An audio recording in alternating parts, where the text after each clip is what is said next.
वैकुंठीचा हरी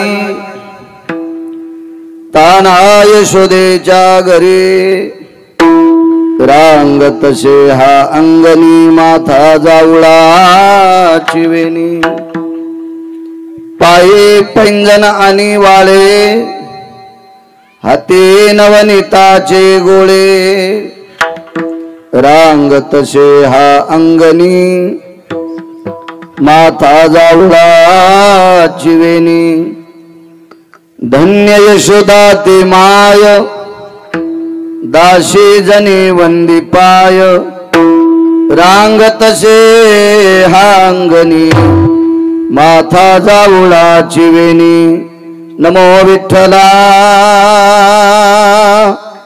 राजया पांडुरंगा नमो रुक्मिणी माऊली ज्ञान गंगा नमो पुंडलिका नमो चंद्रभागा नमस्कार माझा रुक्मिणी पांडुरंगा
कृपत मन मन दुसरे चरण संताचे त्यांच्या कृपादाने कथेचा विस्तारू बाबाजी सद्गुरुदास तुका मनोजभं मारुत तुल्य वेगम जितेंद्रियं बुद्धिमतां वरिष्ठं वातात्मजवानरायुत मुख्यं श्रीरामदूतं शरणं प्रपद्ये नागेंद्रहराय त्रिलोचनाय भस्मांगरागाय महेश्वराय नित्याय शुद्धाय दिगंबराय तस्मै नकराय नमः शिवाय शरदिंदु समाकारे परब्रह्म स्वरूपे निवासरा पीठ निलये सरस्वती नमस्ते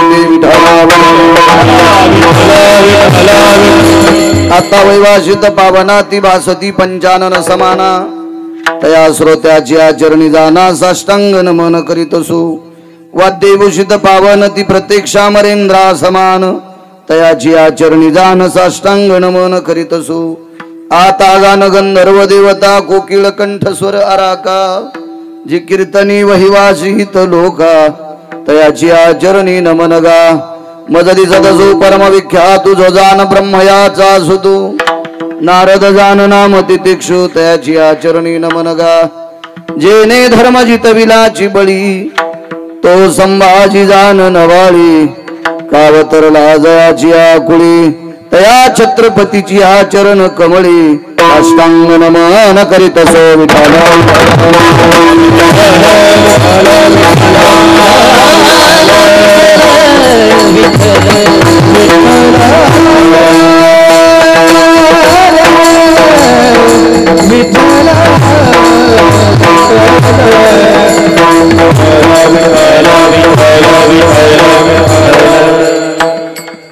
महाराज छोटी लेकर बसवा खाली मागून जा अंसू बसतील हे बसा बाळांनो या इथे आहे जवळ आहे माझ्या या इथं चौकदार सारखा माग तुम्ही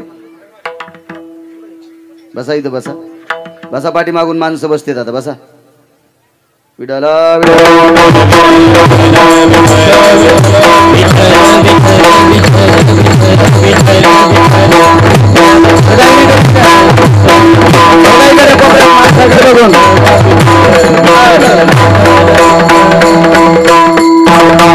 आता विनोवाग्विलाशिनी जे चातुर्यार्थ कला कामिनी ते श्री शारदा विश्वमोहिनी नमिली मिया नदी दिव्य गोदा तटीचा विलासी सदा प्रिय जो सज्जना वैष्णवाशी जया वर्णिता प्रेमात्यंत चित्ता नमस्कार माझा श्री गुरु एकनाथ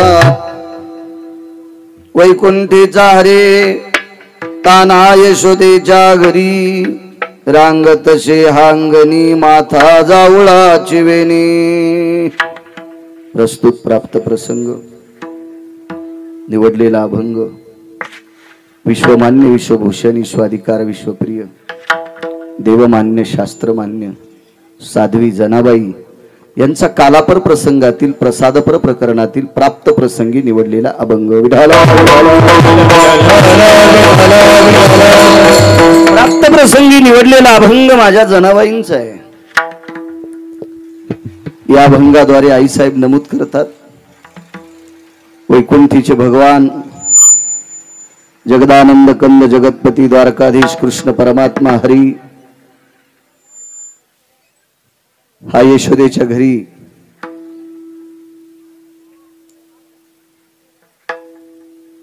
ज्या आईच्या पोटी जन्माला आला त्या आईच्या सानिध्यात राहावं असं 23 अवतारात दखल झालं. पण एक अवतारात 8व्या अवतारात मात्र जन्म आईच्या पोटी घेतला, आई वडील तिथे ठेवले आणि आपण गोकुळात आले यशोदेकडे. हे सांगतात साध्वी जनाबाई. असं जरी एखाद्या सामान्य माणसांनी वाक्य वापरलं असतं तर लोकांनी ते मान्य केलं नसतं. ते माझ्या जनाबाईंचं वाक्य. जनाबाई किती मोठ्या होत्या. मी शरीरानं श्रीमंतीनं सांगत नाही. साध्वी जनाबाई अधिकाराने इतक्या मोठ्या होत्या की त्यांचा अधिकार मोजण्यासाठी विधात्याकडे तराजू नव्हतं. लेकरानं चिवडलेला पदार्थ आई खात नाही. स्वतःच्या पोटच्या लेकरानं चिवडलेला पदार्थ वडील खात नाहीत. भावानं चिवडलेला पदार्थ भाऊ खात नाही. बहिणीनं चिवडलेला पदार्थ बहीण खात नाही. 12 सगळ्या लोकांच्या ताटातलं एका ताटात काढून ठेवावं आणि त्या बाईच्या सोबत जगाच्या मालकांनी स्वतः जेवावा एवढा अधिकार साध्वी जनाबाईंचा होता. जेवे पंढरी रावतीये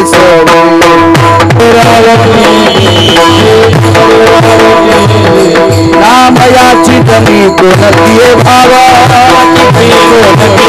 रामयाची जनी कोणतीये भावा देवी पंढरी रावतीचा सवे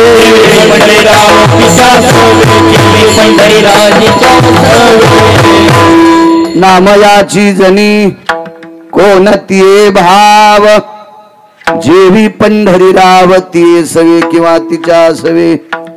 विश्व ज्याच्या ताब्यात आहे त्याला जगाचा मालक म्हणतात. हा ब्रह्मांडाचा मालक जनाबाईच्या ताटात जेवत होता. राजो किती मोठा अधिकार असेल आई साहेबांचा.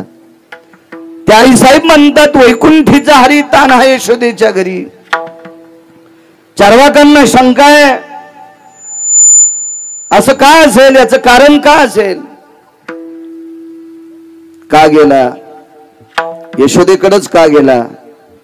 तुम्ही जेवढा आशीर्वाद देताल तेवढ्यावर गिरगावकर बोलण्याचा प्रयत्न करील. विडाला विडाला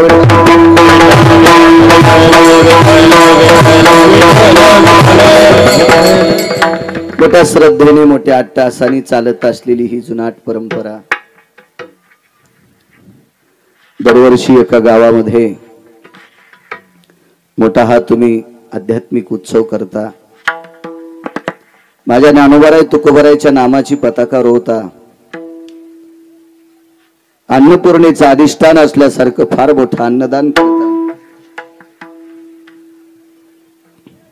नामाची साधना हा नामयज्ञ तुम्ही मूर्तिमंत 8 दिवसाकरता फलित करता. मला वाटते दरवर्षी एका गावात एक सप्ताह तुम्ही नारळाचा सप्ताह आहे. मागे मला वाटते एकदा आलतो मी. त्यावेळेला कालाच होता. दुःखाची निवृत्ती सुखाचे ते सुखाभंग घेतला होता. नाही ते मला होतो आपण सोबत. याही वर्षी प्रसादाचा कीर्तन करण्याचा योग माझ्यासारख्या अल्पज्ञानी व्यक्तीला आला. अशा पवित्र परंपरेमध्ये माझं महत् भाग्य आहे. कीर्तन रोज होत असतात. बरीच लोक कीर्तन ठेवायलेत. सध्या पैसे भरपूर झालेत लोकांकडे. व्हावं, पाचोळ्यासारखे व्हावं, त्याबद्दल काही दुमत नाही. पण लोकांनी सुद्धा चांगल्या कामा करतात ते पैसे खर्चावं. खूप ठिकाणी सत्य आहे, खूप ठिकाणी कीर्तन आहेत. पण ते कीर्तन कशा करता ठेवलेत याचं मुख्य कारण महत्वाचं आहे. एखाद्या वेळेस एखाद्याच्या वाढदिवसाचं कीर्तन असेल, एखाद्याच्या बारशाचं कीर्तन असेल, एखाद्याच्या पाचवीचं कीर्तन असेल, कोणाच्या 13वीचं कीर्तन असेल, कोणाच्या पुण्यस्मरणाचं कीर्तन असेल. पण याच्यातला महत्व विषय ज्यांच्यासाठी कीर्तन ठेवलंय ते किती लायकीचे आहेत हा महत्वाचा प्रश्न आहे. विठाला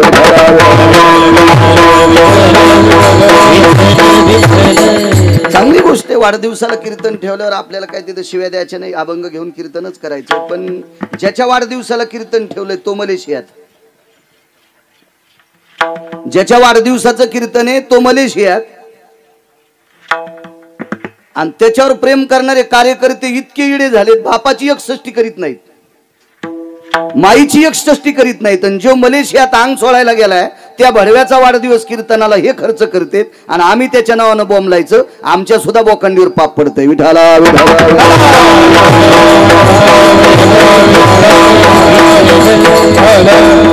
आयुष्यभर ज्यानं दारू पिली टँकरनं त्याच्या 13वीला मग कीर्तन. पाचोळा लय मोठा झाला होते ते. काही दिवसाला आपल्याला लोक साड्या नेसून नाचुनी म्हणजे बरे, आणि आपल्या बी लोकांना पैशासाठी नाचुनी म्हणजे ते तरी बरे. विठाला विठाला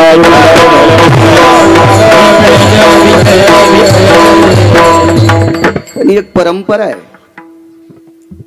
जुनाट परंपरा. मोठ्या श्रद्धेने, मोठ्या अट्टहासाने 10-12 गावं एकत्रित येऊन पुरुषोत्तम हा सोहळा करतात. किती नाविन्य हो, किती नाविन्य. अहो, एका कुटुंबातली माणसं एकमेकाचं जुमानीत नाहीत. तर 12 गावांनी एकत्रित राहावं मोठ्या श्रद्धेनं. पुढच्या गावात नारळ, त्याच्या पुढच्या गावात दुसऱ्या गावात नारळ, त्याच्यानंतर तिसऱ्या गावात नारळ. अशा परंपरेचा तुम्ही मोठा सप्ताह करता. तुमच्या या परंपरेला गिरगावकराचा प्रणाम. मेघगाव नगरीतील जेवढ्या आडनावाची मंडळी असतील तेवढ्यांना धन्यवाद. परिसरातल्या भक्तगणांना प्रणाम करतो. आजचं मला वाटतं हाराचं यजमानपद भगवानरावजी कांदे, काय त्यांना बुद्धी सुचली काय माहित मला हार घालायचा. चांगल्या व्यक्तीला हार घालावा, अधिकारी व्यक्तीला. इतकुशा बारक्या बाळूला काय हार घालता तुम्ही. भगवानरावजी कांदे माझ्यापेक्षा ज्येष्ठ आहेत, वयानं फार मोठे आहेत. ते आजच्या हाराचे यजमान ते आहेत. हार सुद्धा ओंकारराजे 41,000चा.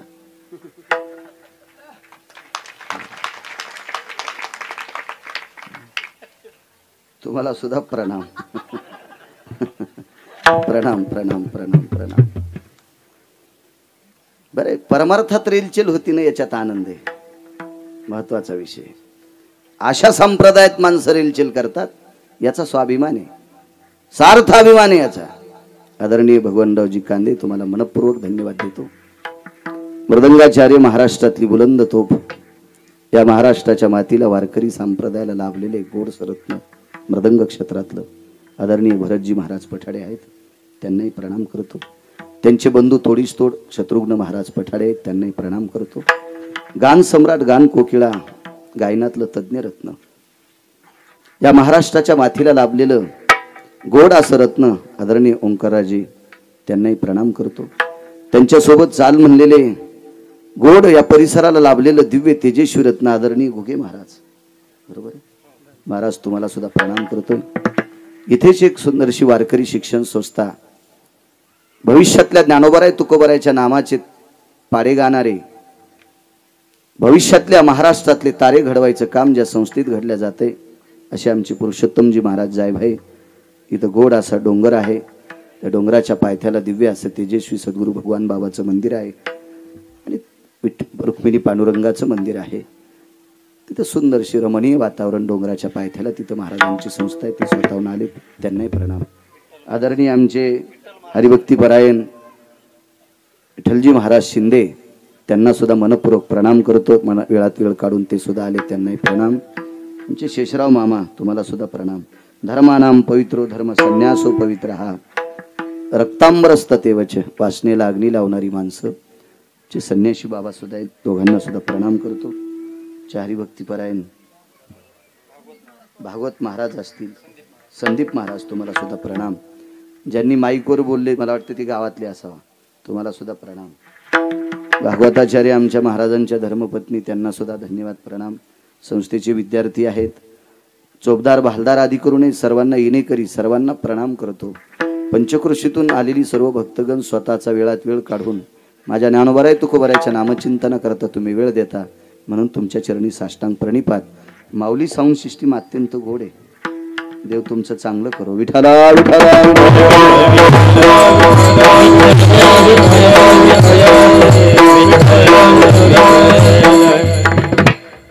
वैकुंठीचा हरी ताना यशोदेच्या घरी रांग तसे हा अंगणी माथा जाऊळा चिवेनी. चारवाकांनी प्रश्न केला म्हणे भगवान कृष्ण परमात्म्याच्या आई जिवंत आहेत, बाबा जिवंत आहेत, मग मथुरे सारखं नगर सोडून गोकुळात यशोदेकडे जाण्याची गरज का पडली? चारवाकांचा प्रश्न आहे.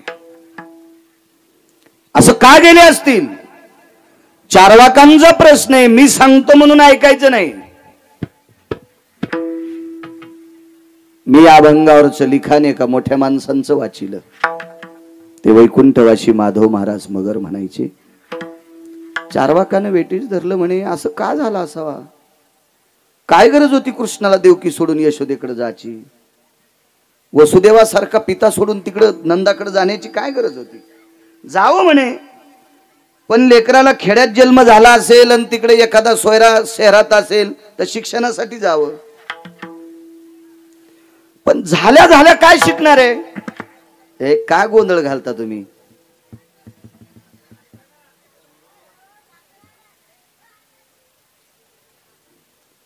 दोन चार हजार हत्ती सांभाळावा,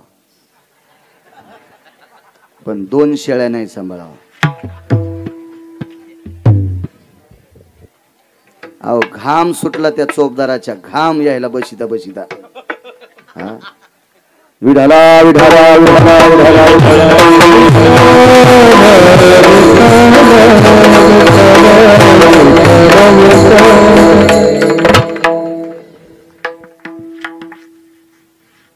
एक वाक्य सांग. विठाला विठाला विठाला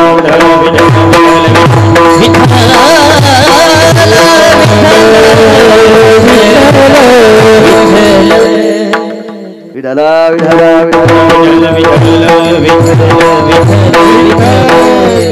एक सांगा. विठाला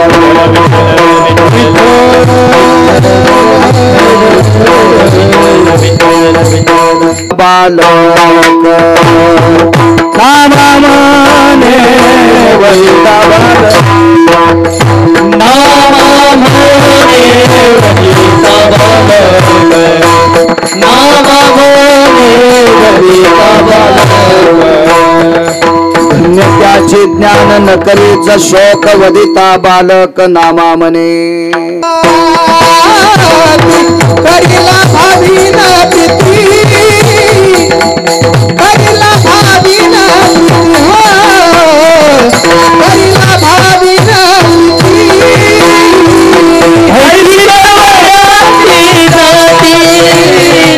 करीला भावी न प्रीती, करीला भावी न प्रीती हो, करीला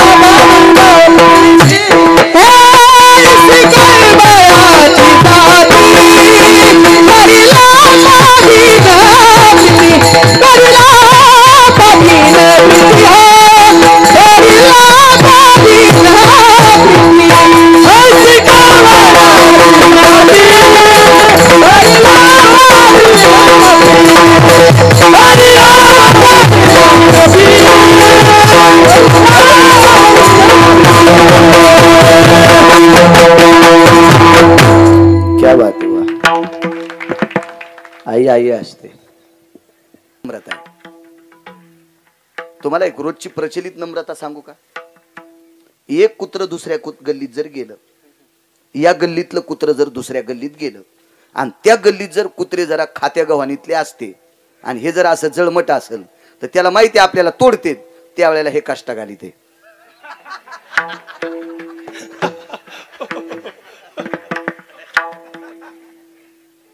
खाली येऊन ऐकायचं का? दोन्ही पायाच्या मधात शेपूट घालते. मी तसंच घालतो दोन्ही पायाच्या मधातून, म्हणून मी कष्ट म्हणतोय. कष्ट तसाच घालावा लागतो ना. कुत्र्याने दोन्ही पायाच्या मध्ये शेपटी घातली की दुसरं कुत्र त्याला वरबडत नाही. नम्रतेचं लक्षण आहे. कुत्र्यांना कळायलंय. तुम्ही का हसायला लागले? नाही नाही नाही, ते तुम्ही म्हणा, मी कशाला म्हणू. विठाला विठाला विठाला विठाला विठाला विठाला विठाला विठाला. नम्रता महत्वाची. असू जाऊ द्या, आपल्या मुद्द्यावर येऊ. भगवान समोर आले आणि बाईने विचारलं, देवा माझ्या मुलाने एखाद्या स्त्रीला वाईट शब्द बोलला नाही, एखाद्या पुरुषाला वाईट शब्द बोलला नाही, एखाद्या स्त्रीकडे वक्र दृष्टीने पाहिलं नाही, एखाद्या पुरुषाला खालीवरी शब्द किंवा डोळे तिरळे केले अद्याप नाही. माझ्या मुलाने केलं काय? भजन. काय सांगतो देव? बाई तुझ्या मुलाने भजन केलं. पोरग कोणाचं होतं माहितीये? लावर चित्र धरणाऱ्याचं, रानडुकर धरणाऱ्याचं, ससे धरणाऱ्याचं. बापू अशाच लेकरू आहे ते, शिकाऱ्याचं लेकरू आहे. देवाला आनंद किती वाटायला पाहिजे या गोष्टीचा. गिरगावकराचं पोरग जर महाराज झाला असेल तर काय नवलाची गोष्ट आहे? काय नवलाची गोष्ट आहे? सारा महाराष्ट्र धुंडाळून बाप आला आणि पोराला शिकेलं, काय नवलाची गोष्ट आहे? आयुष्यभर ज्याच्या बापानं दारू पिली त्याचं पोरग जर कीर्तनकार झाला असेल तर त्याची पाठ थापटवा. त्याला परंपरा नसताना ते कीर्तनकार झाले, पाठ त्याची थापटायची. गुरुजीचा मुलगा गुरुजी झाला, काय नवलाची गोष्ट आहे? त्यानं दुसऱ्याचा मुलगा गुरुजी करावा. म्हणजे गुरुजीचा मुलगा गुरुजी होऊ नये असं माझं काय, माझ्या पोटात काय डबा उठत नाही.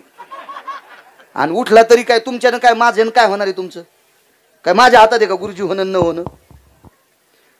पण वडील गुरुजी आहेत ना बुवा. आणि मग ज्याचे वडील गुरुजी आहेत त्यांचा मुलगा अशी गुरुजी झाला, काय नवलाची गोष्ट आहे बापू? काय काय त्याच्यात नाही. कलेक्टरचं पोरग नायब तहसीलदार झालं, काय नवलाची गोष्ट नाही. एमडीचा मुलगा BA झाला, काय नवलाची गोष्ट नाही. पण हे लाहोर चित्र ससे धरणाराचं पोरग आहे ना.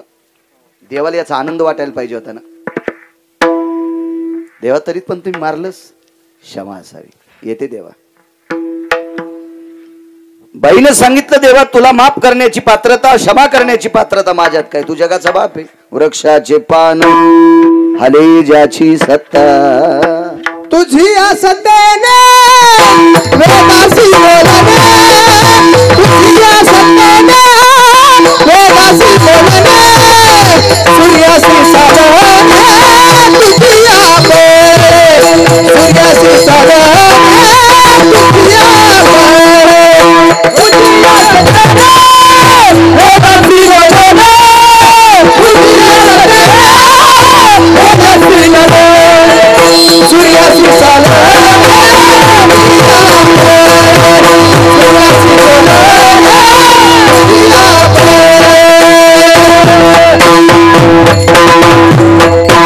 तुझिया सत्तेने वेदाशी बोलणे, सूर्याशी चालणे तुझी आवळे, ऐसा तू समर्थ ब्रह्मांडाचा धनी. विश्वाचा मालक धनी आहेस, तुला काय मी शाप देणार? येते देवा. चार माणसाच्या साह्याने मुलाचं प्रेत उचललं, गाठोडं ज्यावेळेला उचललं, मशान मम्मीकडे मुलगा घेऊन जात होती. एकदा त्याच्या अंगातलं रक्त टपकलं, त्यावेळेला तिचं अंतकरण दुखलं. दुसरा पुरावा आहे, त्याला ज्या वेळेला भडाग्नी दिला का. आपल्याकडे 3 प्रकारचा अंत्यविधी असतो. दहनविधी, दफनविधी.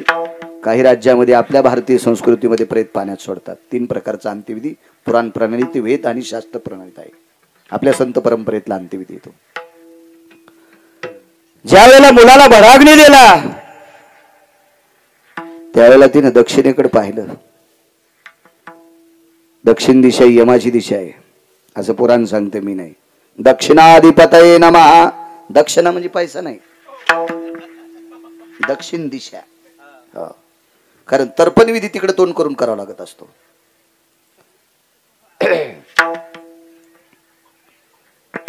ज्या वेळेला तिने दक्षिण दिशेकडे बघितलं, तिच्या अंतःकरणाचा बाण फुटला, डोळ्यातून पाणी येत नव्हतं, हृदय हलत होत. आणि यमाला विचारलं, यमा अरे ज्यानं ज्याच्या गुरुवर्यांचं ऐकून बाण मारला त्याच्या गुरुवर्यांचं चुकलंय, त्याचं चुकलंय, पण तू विश्वातला सगळ्या जगाला खाणारा काळ आहेस, तुला अक्कल नव्हती? भजन करणाऱ्याला कसं न्यावं?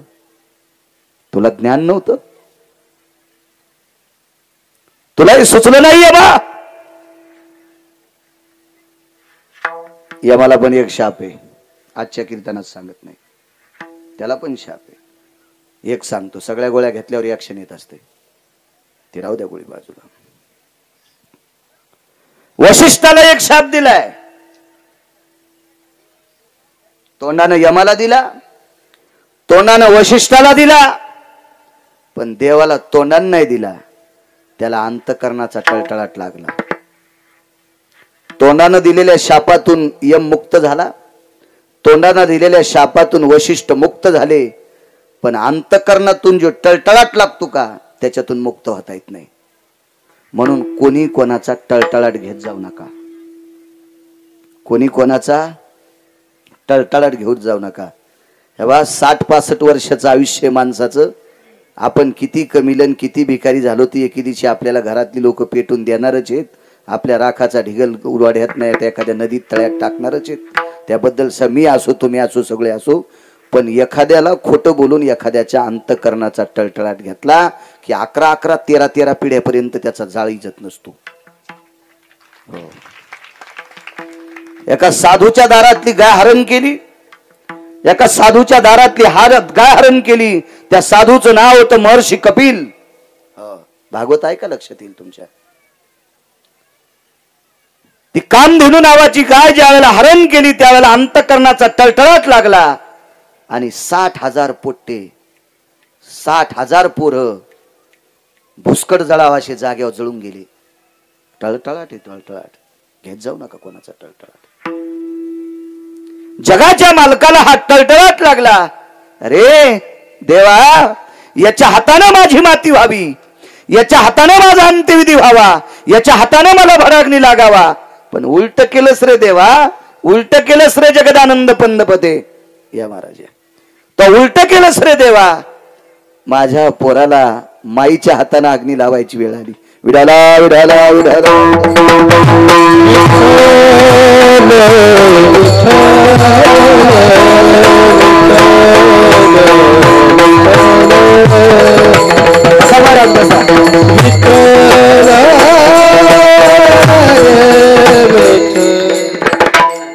चार ठण करेत आपले, चार ठण. देवा मुलाच्या हाताने आईला अग्नी लागावा, आईच्या हाताने मुलाला नसतो रे. चूक केलीस तेव्हा, तुला मारण्याची ताकद आमच्यात नाही. तू जरी माझं मारलंस तरी तुला मी मारू शकत नाही. काय ध्वनी निघला हृदयातून? देवा अरे ज्या बाईचं पोरग मारलंस तिला तुला मारण्याची ताकद नाही, पण तिचं पोरग मारल्याच्या नंतर जितकं दुःख तिला झालंय तितकं दुःख एके दिवशी तुझ्या मायबापाला होईल.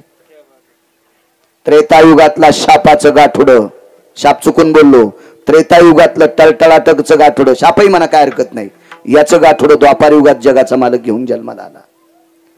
देवकी सारखी आई, वसुदेवासारखा ज्ञानी पिता, या दोघांना सोडावं लागलं आणि गोकुळात जावं लागलं. म्हणून पहिलं कडवं वैकुंठीचा हरी, वैकुंठीचा हरी, वैकुंठीचा हरी,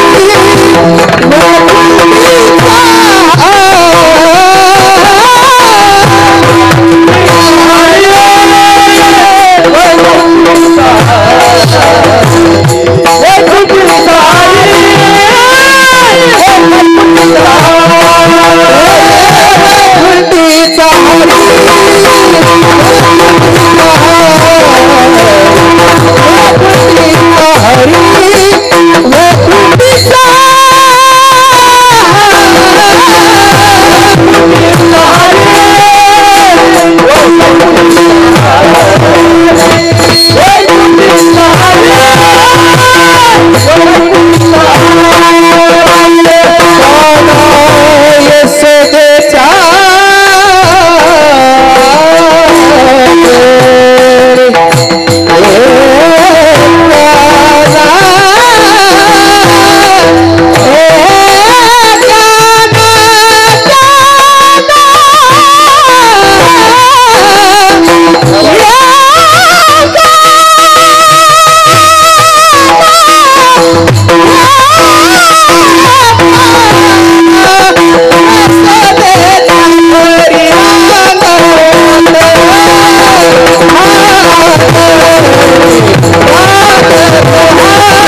माणसाला देव 2-3 चमचे आगाव देतो.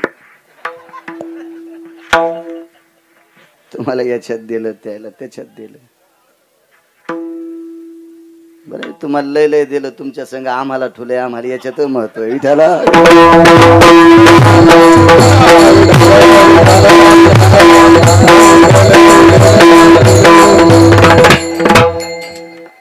चांगल्या लोकांच्या संग राहण्यात बी आनंद मानला पाहिजे.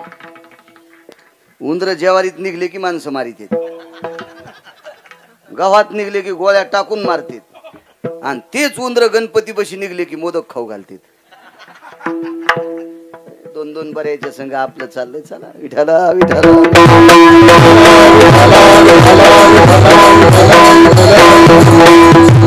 म्हणून जगाच्या मालकाला स्वतःचे आई वडील सोडून तिथं जावं लागलं. वैकुंठीचा हरी ताना यशोदेच्या घरी. मथुरेत जन्म झाला. 8 वर्षाची मूर्ती आहे. आयुनी संभव जन्म झाला. जन्मला राघव आयोनी संभव. ज्यांना यवनीचा स्पर्श नाही गर्भवासाचा संबंध नाही अशा लोकांच्या जयंत्या करीत असतात. बरं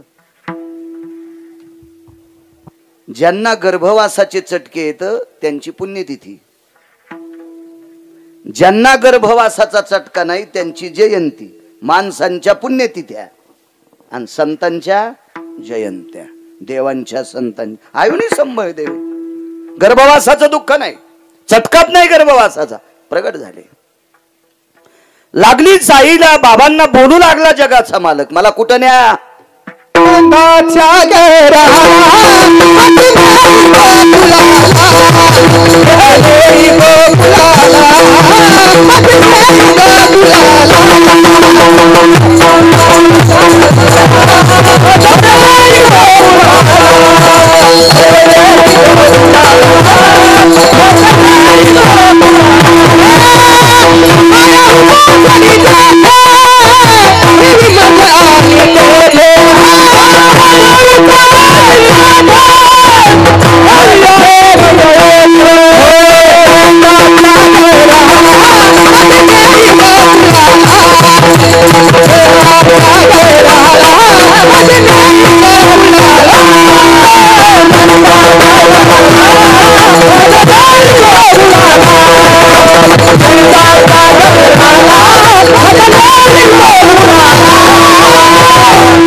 कोणी सांगितलं माहितीये का जे झालंय त्यानं. लेकर बोलत असतात का आणि मग बोलतोय ते लेकरू आहे का? कसं शक्य आहे? ते लेकरू नाहीत ना. तो जगाचा बाप आहे, विश्वाचा मालक आहे. तुम्हाला आणि मला इथं किती दिवस ठेवायचंय? कोण्या दिवशी वड्याच्या पलीकडे नेऊन फुकायचं. ज्याच्या हातात आहे त्याला देव म्हणतात. निमित्त मात्र बालपण घेतलेले निमित्त निमित्त. आई बाबा मला इथं ठेवू नका. नंदाच्या घराला मजनी गोकुळाला सगळं सांगितलं. मनसी रक्ष पाळ ते म्या मोहिले सकळ. काळजी करू नका, ते झोपी घातलेत म्या, चिंता करू नका. हातापायातल्या बेड्या गिड्या ते काही करू नका. उचलीला कमलापती पायीची बंधने गळती. हातापायातल्या बेड्या गिड्या सगळ्या गळून गेल्या. उचलला असा हातात घेतल्याबरोबर बेड्या गळाल्या. पण इतक्या लांब तिथपर्यंत न्यावं कसं? आता लहान झालतं ना, आणि लहान लेकरू फक्त बायकांनाच घेता येते.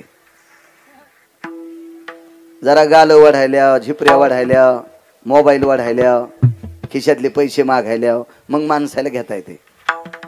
जवरक ते काहीच मागत नाही का तवरक त्यालाच घेता येते. आणि देवानं त्यांच्यात ती ताकद दिली. मांडीवर पोरग तरी मालकाला भाकरी टाकीनच. हो, पोरग मांडीवर घेऊन, लेकरू मांडीवर घेऊन. भगवंतानं दिलेला त्यांच्यातला तो एक सद्गुण आहे.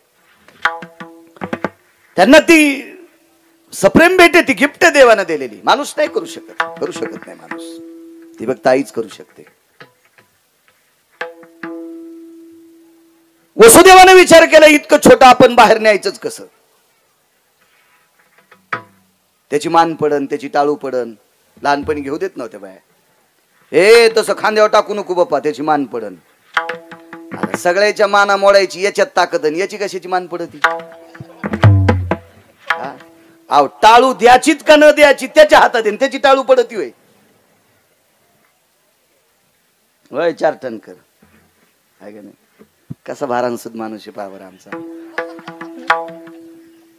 पहिल्यापासून असाच माणूस गुलाबजामुन सारखा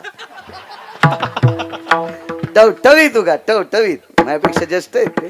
मी 4 टनला शिकायला होतो जनार्दन विद्यालयाला. आता ते इथं चांगल्या ठिकाणी दौलताबादलात ना.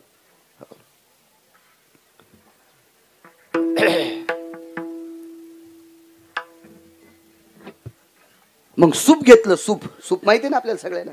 सूप देवकीचा वळणीवरचा पितांबर फाडा त्या सुपात देवाला गुंडाळलं, त्या सुपात देवाला टेकलं आणि सूप डोक्यावर घेतलं. निघाले. देवकीने सांगितलं मला दाखवा. 1-2 वेळेस दाखिलं. शेवटी सांगितलं आता इथं नाही ठेवायचं. जनी कंसाशी कळेल माझ्या बाळाशी मारील, नेऊ दे तिकडं. मग बाहेर आले तर ती रक्षपाळ वगैरे ती सगळी झोपलेली होती. रात्री तुमच्याकडे जसा मंद पाऊस पडला तसा मंद मंद पडे पाऊस. वरून पाऊस पडत होता, पण तो पाऊस पाण्याचा नव्हता, तो अमृताचा पाऊस होता. शेष नावाच्या व्यक्तीने विचार केला, देवावर अमृत टाकायची काय गरज आहे? आज अजित परमात्मा आहे. दुसऱ्याचं दुःख हरण करायची ताकद 4 ठणकर ज्याच्यात आहे, त्याला काय ताकद आहे कोणाला मारायची? त्याला काय करायचं अमृत? म्हणून शेषाला पुरुषोत्तम बुवा राग आला आणि शेषानं वरती छाया धरली. वरती छाया धरी शेष. त्या अमृत टाकणाऱ्या वरुणाला सांगितलं डोकं खराब झालं का तू? हा, तू कोणाला का माणूस आहे का? ते खाली जगाचा बाप आहे आणि तू काय मोठाडपण घ्यायला म्हणे मी अमृत टाकलं म्हणून देव वाचला. अरे तुला आयुष्य द्यायची ताकद त्याच्यात आहे, तू काय शिपडायला? म्हणून वरती छाया धरी शेष. शेषानं छाया धरली. पुढे यमुना. आपल्याकडे 350 गंगेला अनन्य साधारण महत्व आहे. आपल्या वारकरी संप्रदायात 350 गंगेचं महत्व आहे. पुराणामध्ये, वेदामध्ये, शास्त्रामध्ये 350 गंगा आल्या. त्याच्यातल्या 349 गंगा भारतात आहेत. एकच दुसऱ्या देशात गेली. त्या देशातल्या गंगेचं नाव आहे गंडकी. ती नेपाळ नावाच्या देशात गेली. पण नेपाळ नावाचा देश म्हणजे 7व्या अवतारातली प्रभू रामचंद्राची सासरवाडी आहे. सीताई साहेब तिथल्या होत्या. हो. चांगली लोक कुठे जन्माला आले? या पवित्र देशातल्या चांगल्या स्त्रिया कोण्या कोण्या देशात कुठे जन्माला आल्या ते ध्यानात ठेवत जा ना. भांगाऱ्या भुंगाऱ्याचा कडबा डोक्यात ठेवला, निघून गेलो वरी. रस्त्याने एक जणाचं ट्रक उलथलं. हे उलथलं नाही, ते तोंडातून येऊ नये. कालच उलथलेलं पाहिलं, एक बघा वाटून रक्ताचा चिखल झाला तिथं. पुन्हा होऊ नये तसं. टेम्पूतलं बैंगनाचं पोतं पडलं. वांग म्हणतात का बैंगन तुमच्याकडे? दोन्ही बी ना. बैंगन आणि वांगे काय दोन्ही कोण येतं एक म्हणा. टेम्पूतलं खाली पडलं. इतकी माणसाची दुर्मळ. बंदी पिशवी भरून घेतली आणि पुढे गेल्याच्या नंतर साखरेचं पोतं पडलं. अरे सगळे बैंगन थैलीत भरले न बैंगण्या, आता साखऱ्या कशात घेतू? मग बैंगनरी चुस्तर साखऱ्या लावतो रोग दुसऱ्याने घेतला. तसं आपण बैंगन भरल्या असे पवित्र देश तरी आपल्या डोक्यात कुठं राहतील? 350 पैकी 14 गंगा डोक्यात ठेवी जा. ती एक गंगा आहे अनंत पाप्यांचं पाप धुणारी चंद्रभागा, ही डोक्यात ठेवत जा. जिचं नाव घेतल्याच्या नंतर पाप संपत आहे तिला गंगा म्हणतात. वाचे म्हणता गंगा गंगा सकल पापे जाती भंगा. गोदावरी ब्रह्मगिरीहून आलेली चंद्रभागा. सकल तीर्थे घडती एक वेळा, ते चंद्रभागा डोळा देखलिया. ही दुसरी. तिसरी सांगू तुम्हाला, चर्मनवती. 14तल्या सगळ्या सांगणार नाही, 3 सांगतो. 11 घरी गेल्यावर बघा. चर्मनवती का? त्या चर्मनवती गंगेच्या तीरावर वंग नावाचा देश होता. या वंग देशामध्ये भारतातला सिंह राहत होता. त्या सिंहाचं नाव होतं शूरवीर कर्ण.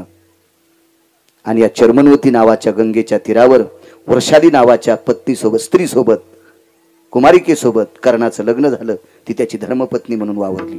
तिचं नाव होतं वृषाली नावाची कन्या. काय देश आहे तो चर्मनवती. त्याची दुसरी एक पुन्हा गंगा, तिचं नाव सांगत नाही. त्या गंगेच्या तीरावर एका या पवित्र देशातल्या राजाचं लग्न झालं. सोयरीक झाली, लग्न चुकून बोललो. त्या पवित्र गंगेवर या देशातल्या पवित्र राजाची सोयरीक झाली. त्या राजाचं नाव आहे नल, त्याची पत्नी आहे दमयंती. सोयरीक कोणी केली माहिती आहे?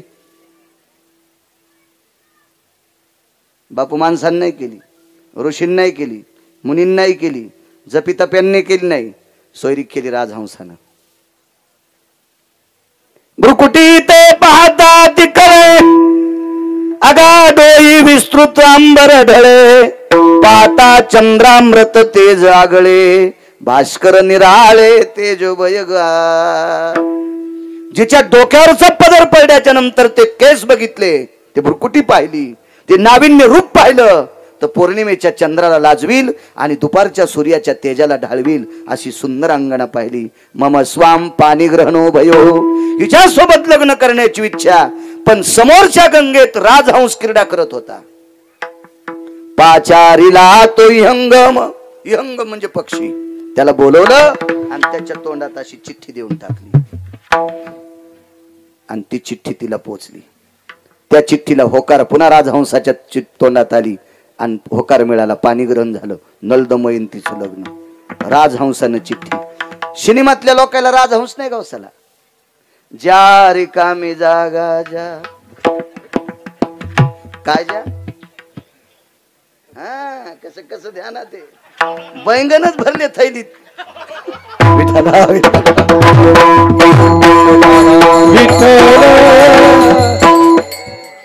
का निघलेला पिक्चर येतो. आमच्या लोकांवर घेतल्यावर तुमची लय खसखस पिकली. तुम्ही लय ज्ञानोबरायचे चुलते आहेत का? तुम्ही म्हणलेलं मला ऐकू नाही आलं नाही तर तुमच्या काळीच सांगत होतं मला तुम्ही काय काय म्हणाले. जा कबूतर, हे पण वळवळ करते. राजहंस. काही नद्या लक्षात ठेवा, विनोद द्या सोडून, लक्षात ठेवले पाहिजे. काही नद्या फार अनन्यसाधारण महत्व या भारत देशात त्या नद्यांचं. यमुना नावाची नदी कृतांत भगिनी म्हणतात. ती काळाची बहीण आहे. 14 पैकी तिचं एक अनन्यसाधारण महत्व आहे. या गंगेच्या तीरावर भक्ताची आणि जगाच्या मालकाची नाविन्यपूर्ण भेट झाली. गोपाळांच्या सानिध्यात जगाच्या मालकाला या गंगेच्या तीरावर क्रीडा करता आली. म्हणून यमुनेचं महत्व अनन्यसाधारण आहे. आणि विश्वातल्या सर्व भक्तांच्या, इतकं सोडून द्या, 33 कोटी देवांच्या सानिध्यात चंद्रभागेच्या तीरावर, ज्या गंगेच्या तीरावर जगाचा मालक आरुडे, ती गंगा म्हणजे चंद्रभागा. सुरवराची दाटी उभी जोडोनी हात. रोज सकाळी त्रिशूळ डमरू घेऊन आला. रोज सकाळी, रोज सकाळी.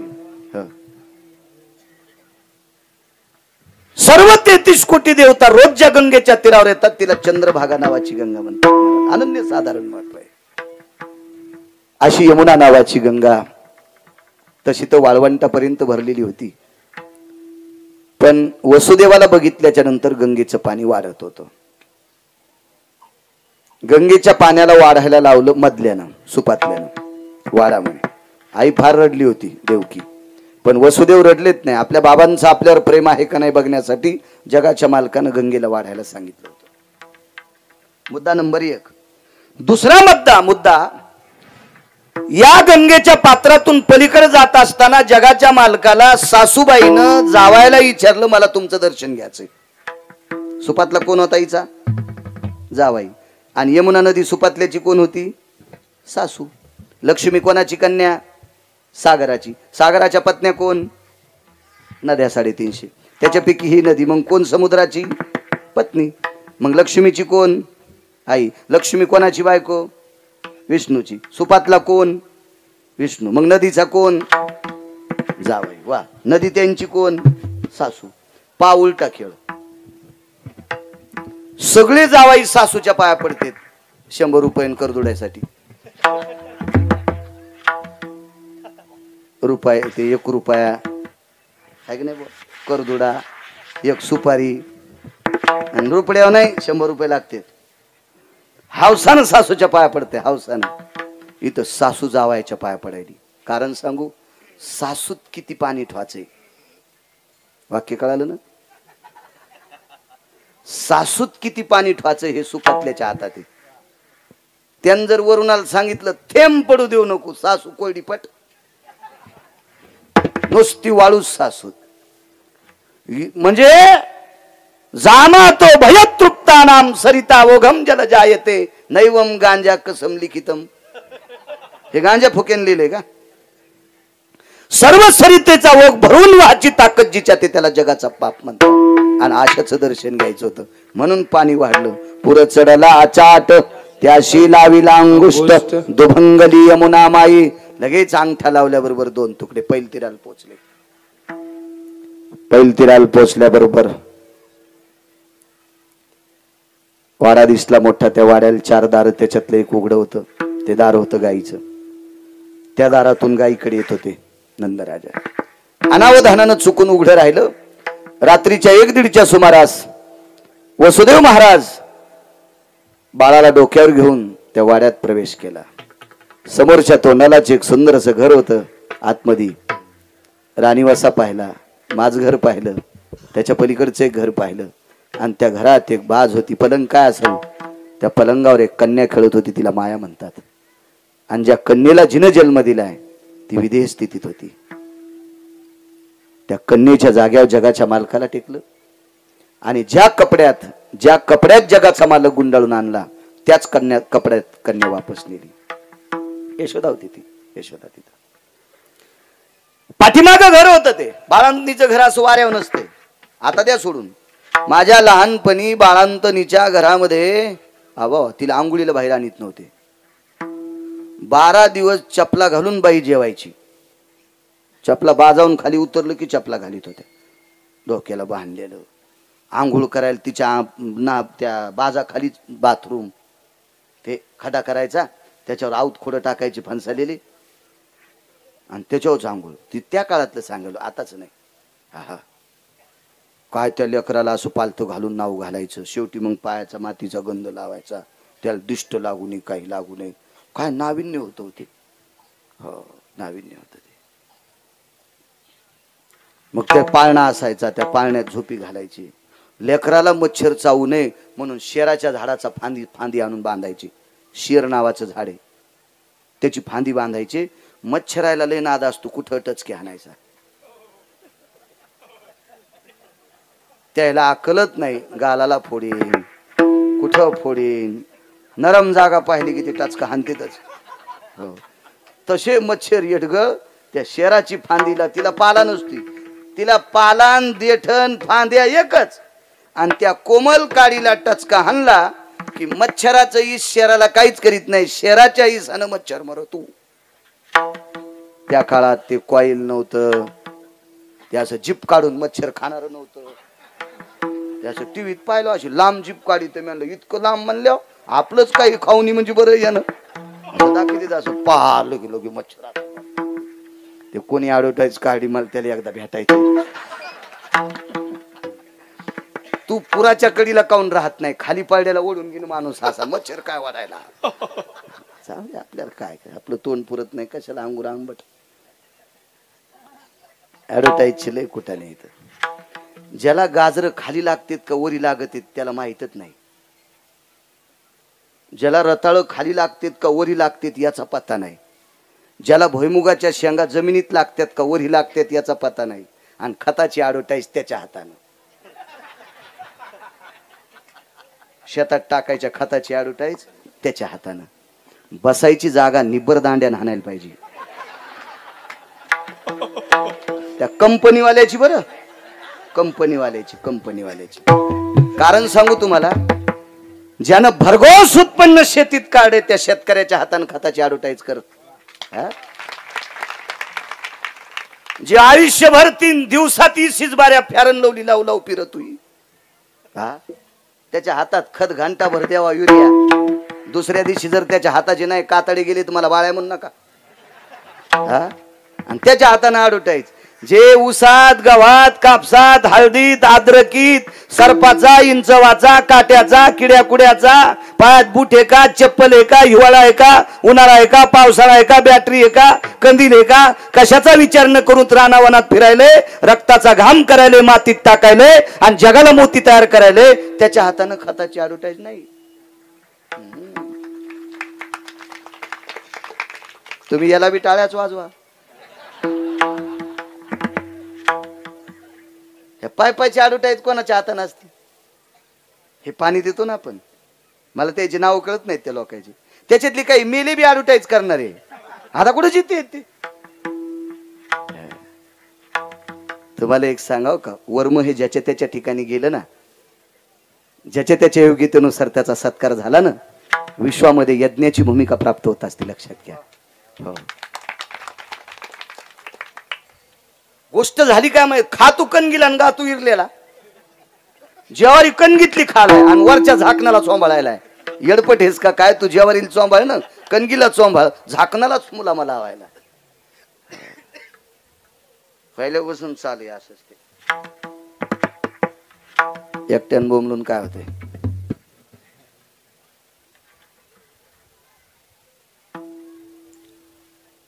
पुरस्कार देण्याच्या योग्यतेचा माणूस असला पाहिजे, त्याला दिला पाहिजे. काय सांगू लागलो? माया उचलली इकडे घेऊन आले. कंस तर नालायकच होता. आजच्या दिवशी एखाद्या वेळेस त्याला कंस म्हणतो, शक्यतो मी त्याला कंस म्हणत असतो. मूर्ख आहे तो, मूर्ख. किती गोष्टीने मूर्ख. 19 तुम्हाला ही सवय माहिती आहे का? तुम्हाला गुरु करतो मी.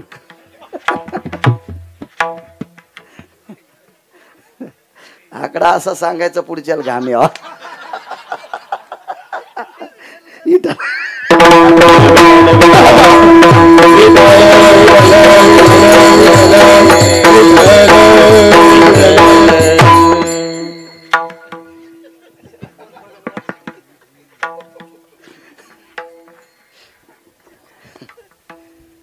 जाऊ दे. किती मूर्ख कंस.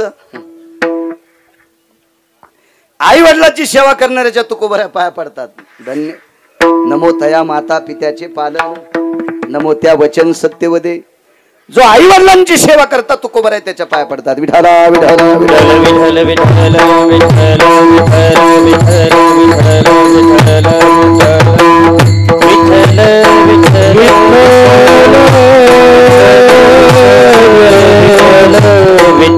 विठाला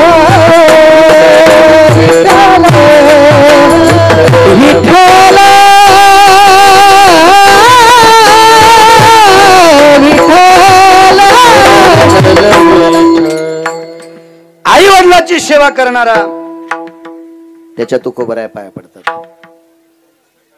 कंसाला कंसा का म्हणतो कळालं मग तुम्हाला? ऐकून घ्या. 19 गोष्टीपैकी एक प्रमाण सांगतो. कंसानं देवाच्या आई वडिलाला बंदी शाळेत टाकलं हा भाग सोडून द्या. कंसानं स्वतःच्या आई वडिलाला अंधार कोठडीत टाकलं होतं हा मुद्दा पकडा. जो स्वतःच्या मायबापाला अंधार कोठडीत टाकतो तो तुमच्यावर प्रेम करील असं कशावरून समजिता? जुन्या लोकांचं एक मत आहे, जो मायबापाचा होऊ शकत नाही तो जगातल्या कोणाचाच होऊ शकत नाही. जिने 9 महिने पोटात ठेवलं तो तिला सांभाळू शकत नाही. ज्यानं लहानाचं मोठं केलं तर हातावरल्या फोडासारखं त्या बापाचा होऊ शकत नाही तो जगातल्या कोणाचाच होऊ शकत नाही. असा नालायक कंस होता. त्याच्या हातात निर्दयी होता. तिसरी गोष्ट, हातातली सटकली तुझं लागी वधी उपजला मजाधी. काय इकडे गोकुळात सुखाची चर्चा. गोकुळामध्ये आईसाहेब सकाळी उठल्याच्या नंतर पाहतात तर मुलगा आहे. फिरविले दोन्ही कन्या आणि चक्र पाणी. झालती मुलगी. आणि मुलगा कसा? दाईनं सांगितलं आईसाहेब मी नाऊ घातलंय, मी नाळ तोडलाय, मी त्याला सगळं त्याची चर्या केली. मुलगी होती मुलगी. मुलगा कस काय? यशोदेनं सांगितलं तुझ्या माझ्याशिवाय या घरात कोणी आलंच नाही. मी तर विकळ अवस्थेत होते. पोरग झालंय का पोरगी तुलाच माहिती, मला तर माहित नाही. तू सांगितलं पोरगी रात्री आणि सकाळी पोरग नेमकं तुला दिसलं नाही का? दाईचा काही दोष नव्हता. यानं सगळं केलं मालकानं. फिरविले दोन्ही कन्या आणि चक्रपाणी. गोकुळातली सगळ्या महिला तिथं धावत होत्या. नंदा घरी झाली दाटी. सगळ्या गोपी यशोदेच्या घरी आहेत. एक धावती एकी पुढे सुंट वडे गवळण म्हणती गवळणीला पुत्र झाला यशोदेला. अख्ख्या गोकुळात चर्चा. नंदराजाला आनंद झाला. दान करू लागले. नंदजी को पुत्र भयो देख नाही लाल के. नंदजी को पुत्र भयो देख नया लाल के. नंदजी को पुत्र भयो देख नया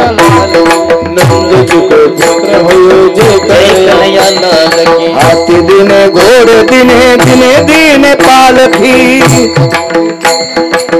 दिने पालकी हाती दिने घोडा दिने दिने दिने पालखी घोडा दिने दिने दिने पालकी आनंद भया देवया लालकी आनंद भया देवया लालकी आनंद भया पालकी आनंद भया गुड़िया मेरा गरीब का साथी रे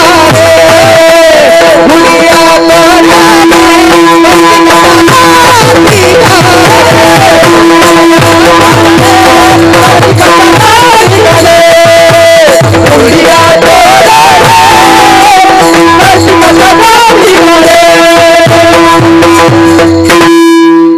मेरा तोरणे करती कथा गाती गाणे आनंद भूमिदान स्वर्णदान अन्नदान वस्त्रदान राजानंदांनी केलेले बघता बघता भगवान मोठे होऊ लागले याच काळामध्ये अमावस्याच्या दिवशी एक बाई आली तिचं नाव होतं पुतना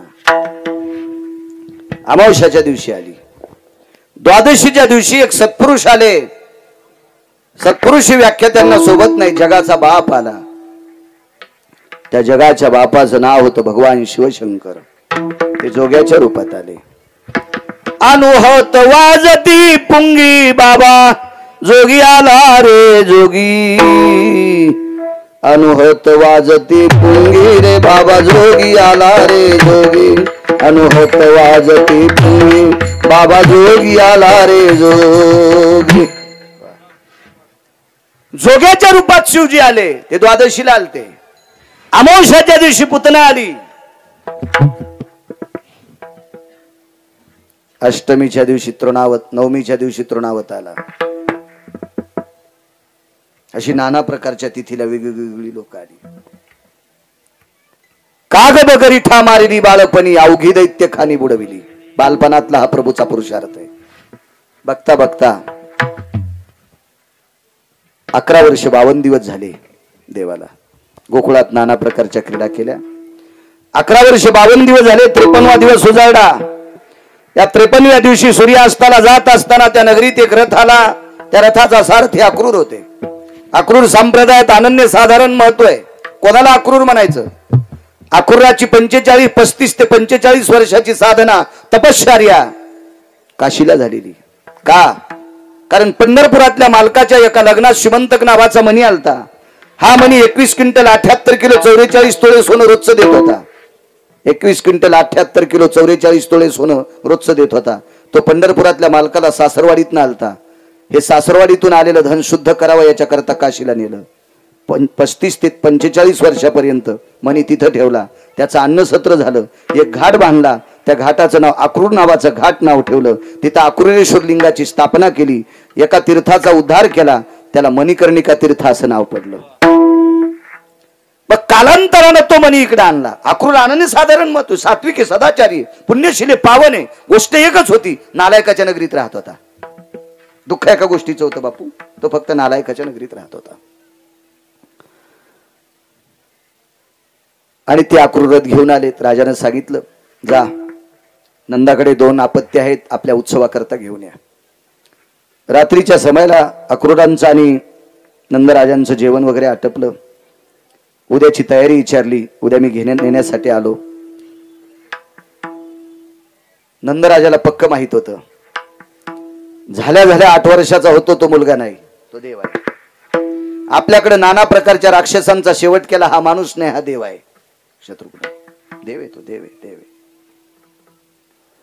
मग अशा देवाला कंसासारखा मारील याची तरी आपण कशाला भीती डोक्यात ठेवायची निर्भीड होते नंदराजा त्यांना माहित होतं हे कंसाचं काही चालणार नाही कन्हैया पुढे पण यशोदा कोमलांतकरणाची स्त्री आहे या पवित्र देशातली सात्विक आणि सदाचारी पुण्यशील माऊली आहे मी नेहमी सांगत असतो या देशातलं सर्वात मोठं जडवड रत्न काय असेल त्या देशाची स्त्री आहे कारण या देशातले सर्वोच्च टोकाला गेलेले शैक्षणिक क्षेत्रातले असतील राजकीय क्षेत्रातले असतील व्यापार क्षेत्रातले असतील वैद्यकीय क्षेत्रातले असतील माझ्या परमार्थिक क्षेत्रातले असतील अशा विद्वानांना 9 महिने पोटात ठेवणारी या भारताची पवित्र स्त्री आहे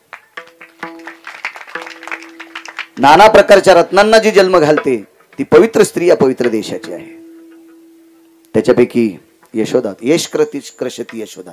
जीवनात अपयश पाहिलंच नाही, जीवनात अपयश बघितलंच नाही, यशच संपादन केलं, तिचं नाव यशोदा.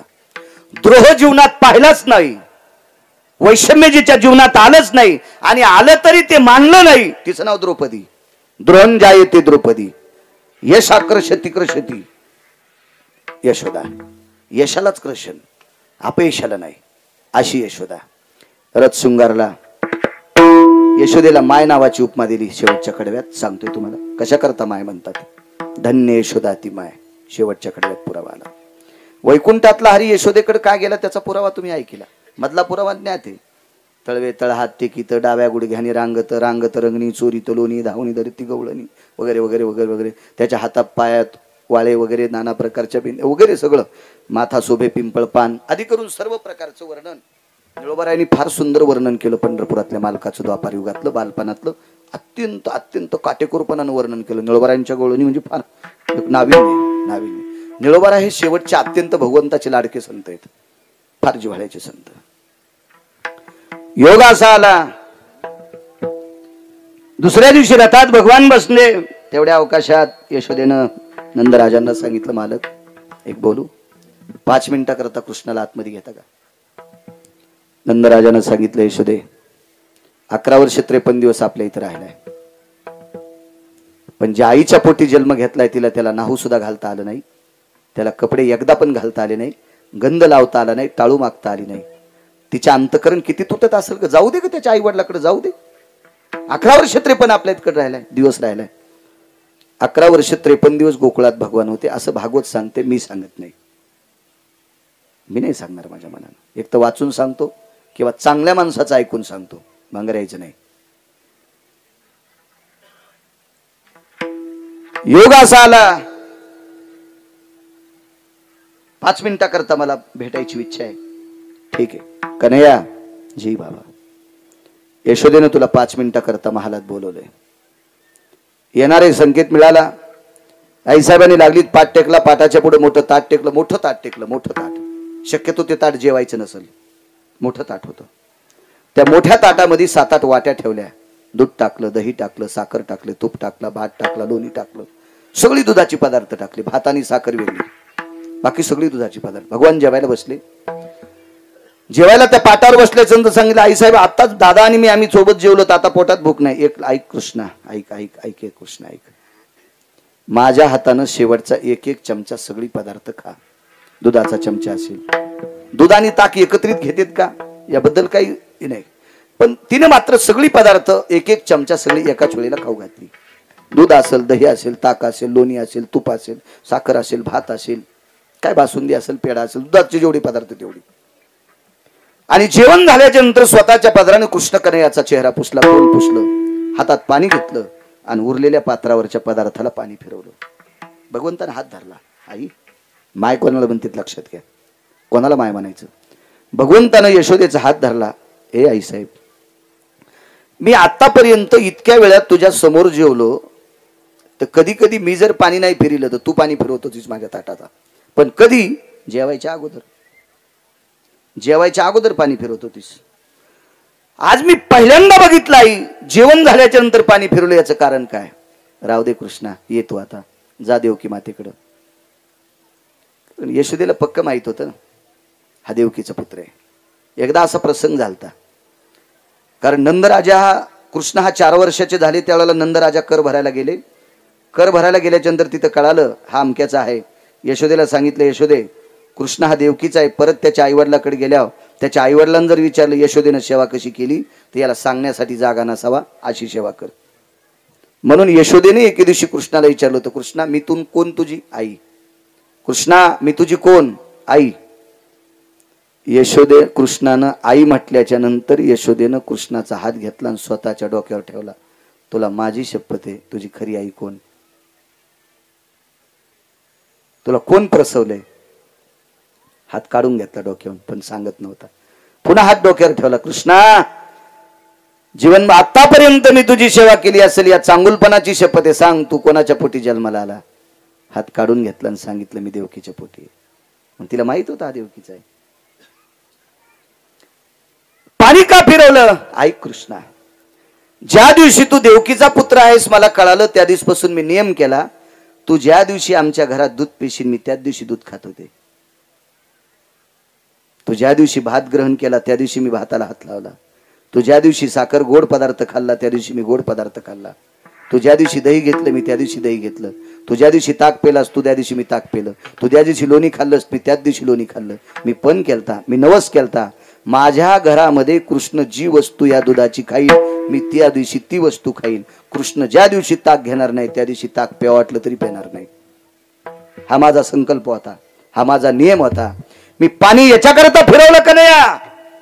आता तू आमच्या घरून जाणार आहेस आणि पुन्हा या वस्तू खाला आमच्या इथे येणार नाहीस, म्हणून पाणी याच्याकरता फिरिलं. जोपर्यंत जिवंत आहे तोपर्यंत दुधाचे कुठलेही पदार्थ खाणार नाही. माय तरी लेकरासाठी असं करू शकते का? बापसाठी मुलासाठी असं करू शकतो का? जन्मदाता बाप जन्मदाती माता करू शकत नाही. दुसाठी इतकं प्रेम, म्हणून धन्य यशोदा ती माय आणि दाशी जनी वंदी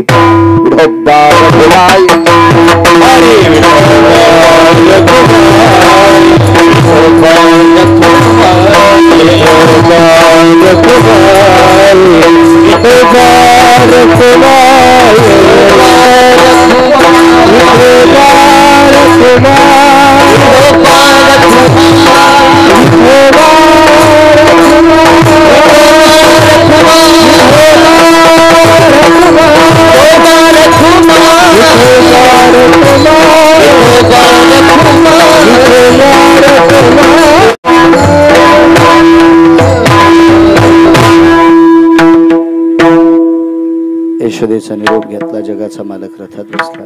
रथी चढले वनमाळी आकांत गोकुळी. एका जनार्दनी रथ गेला निघोनी. भगवान मथुरेच्या तीरावर पोचले. यमुनेच्या तीरावर एक कपडे धुण्यासाठी एक व्यक्ती आलता. तो 7व्या अवतारातला अत्यंत निंदाखोर व्यक्ती होता. 7व्या अवतारात ज्यांनी कपडे धुवायचं काम केलं पण जगाच्या मालकिनीची चेष्टा केली, असा 7व्या अवतारातला चेष्टाखोर व्यक्ती.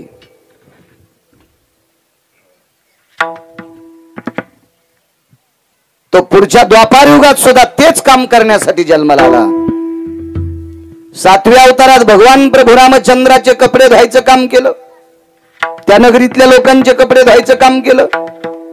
पण त्या पवित्र नगरीत त्याच्या अंतःकरणात दुर्बुद्धी सुचली आणि या विश्वातल्या पवित्र देशातल्या एका स्त्रीची त्यानं चेष्टा केली. एका पवित्र स्त्रीची चेष्टा केली. म्हणून पुढच्या अवतारामध्ये नालायक राजाचे कपडे धुवायचं काम आलं. पंढरपुरातल्या मालकाने यमुनेच्या तीरावरच झापटीला.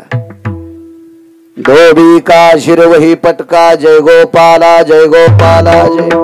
मारलाच, कपडे देत नव्हता. ती कपडे घेतली. समोर आल्याच्या नंतर एक दर्जी होता शिंपी. त्या शिंप्यानं कृष्ण परमात्म्याला दादा